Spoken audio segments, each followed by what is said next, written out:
Hello to everyone. I am Sridhar from Hindustan Institute of Technology. Now we are going to see object-oriented analysis design. So let's see the objective of OOAD. The first thing is OOAD objective is mainly focused on understanding the object model and difference between unified process model and other process model. The second thing is designing the diagram of UML modeling and implementation. Then third one is to design a pattern for software specification testing. Then course outcome is designing software application using object-oriented concept in different scenario based on software requirement to pattern design and understanding various type of testing methodologies concept. Then now we have to see the syllabus of OOAD Unified Process Model and use case diagram for the first unit. Now we have to see this video introduction to OOAD with object oriented basics. Then after that we have to see unified process, the UML diagrams for the types of unified modeling language and the use case study. We have to see the later videos. Okay. The introduction of object oriented methodology is divided into 4 stages. The first stage, object oriented analysis, which is developed by Code and Jordans, and second stage of object-oriented design developed by Grady Booch, and third one, object-oriented modeling techniques designed by James Trumbach. Object-oriented software engineering is developed by Jacobson. For these 4 stages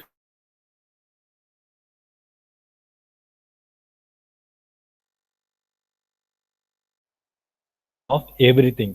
Overall system designed in discuss with help of UML modeling technique, which is developed by Jacobson. Now see what is OOAD. It is a software engineering approach that models a system as a group of interacting objects. Then we have to see analysis the problem of understanding, finding, and describing concept in the domain. And the next, to see the design of understanding the definition, software solution, objects that represent the analysis concept and will eventually be implemented in code. So this combination of object-oriented analysis design is a software development approach that emphasizes a logical solution based on object. The object-oriented analysis definition is a method of analysis that examines requirements from the perspective of the classes and objects found in the vocabulary of the problem domain.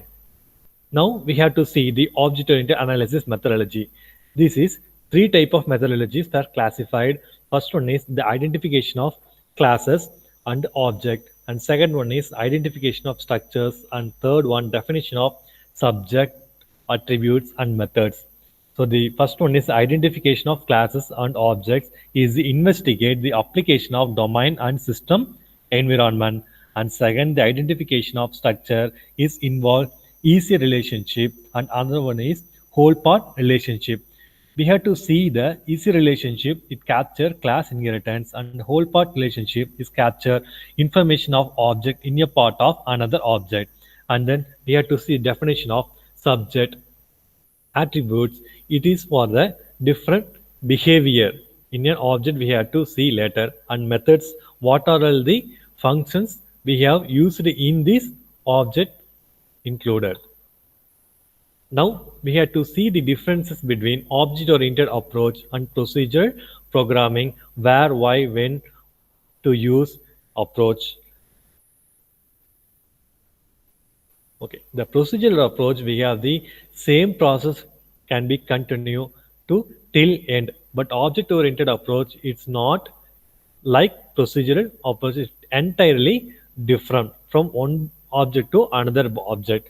We have set of procedure that operates on set of data sequentially. So data and procedure are 2 different things. Is however object-oriented approach data and implementation logic are clubbed together to make single object. Such multiple objects interact with each other to create a system. They pass message each other by way of method called or events. In other words, procedure approach processing and forwarding is done. In object-oriented analysis is encapsulation and derivation of responsibility to design with object and user of object, which can be other class to trigger or invoke the object here by message passing. And next one, we have to see the different entities. The world around is full of entities. In order to model them, all it to need it identified then for properties and behavior. For example, we have take for the three behavior of entities. First one is calculator, and second one television, and third one is juicer mixer. These three entities doing different behavior of work. For example, calculator means what all the work is doing means addition, subtraction, multiplication. So scientific calculation we have to calculate it in calculator. But the television is entirely different from calculator and juicer mixer. It is using for the channel changing, then volume control, then play game in the television. So these characters are included in the television. But the juice mixer is switch on, switch off, then fruit mixing, juice. So these kind of working in the juicer mixer work. So these are the different entirely from one to another. We have to easily identify. So to create some character, provide them some property like cultural, behavior, family, etc., etc. With same time mention and place with passing, message passing. So we have to see in this diagram. So the three, just assume the three human beings are likely to eat ice creams. So these are the types of characters. But another one is the playing for a cricket. So in a particular human beings have a specific skills in a games. So he is a propose to the world for what are their behavior inside. And then now see the relationship between object-oriented approach and object-oriented programming. The object-oriented approach is a strategy adopted to analyze the requirements and design the solution in an object-oriented way. But the object-oriented programming is about implementing the object-oriented design in terms of code. So these are the difference between object-oriented approach and programming. And the object-oriented design is the implementing classes constraints are identified and interfaces are designed resulting in a model for the solution domain. Now we have the object-oriented methodology is classified into two types of software improvement process. First one is micro improvement and second one is macro improvement. The micro improvement process is four stages. First one is identify the class. Second one, identify the semantic of class and object. And third, identify the relationship of class and object. And fourth one, interface and implementation. So first of stage, the identify the classes. We have to understand what is class and what is object. The object is, I will give some example. So rose is the object and jasmine is the object and lotus is the object because these object is entirely different from one object to another object. The rose is a red color, the stem is long size, but the lotus is the flower is a leaves are very large and stem is very thin. It will be seen in a lake. So these are the different characters of object. It can be combination is also called a class, like as a flower. So flower is a common word, but the object is included in for the separate behavior for rose, jasmine, lotus. This is all called as object. So these have to identify the class and the semantics of class and object. And then we have to relationship between the class and object to be identified. After then it can be implementation of the classes.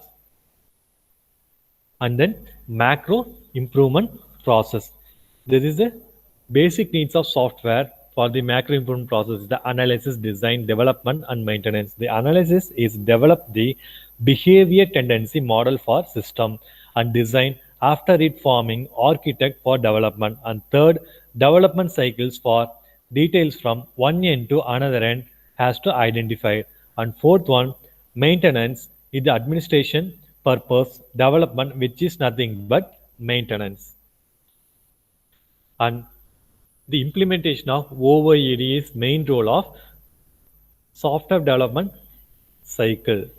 So the main role for the after planning, we have to see the analysis of the object oriented, and after that design the object oriented, then implementation by using object oriented language in many other. Then now purpose of OOAD, it is identifying the objects of a system, identify the relationship, and generate a design which can be converted into application using object oriented languages.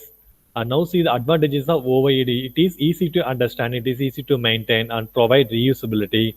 It reduces development for time and cost compared than to other process model, and it improves the quality of the system due to program reuse. So these of the data will be collected from the YouTube and some other book also I referred. So next class we have to see for the next topic. Thank you.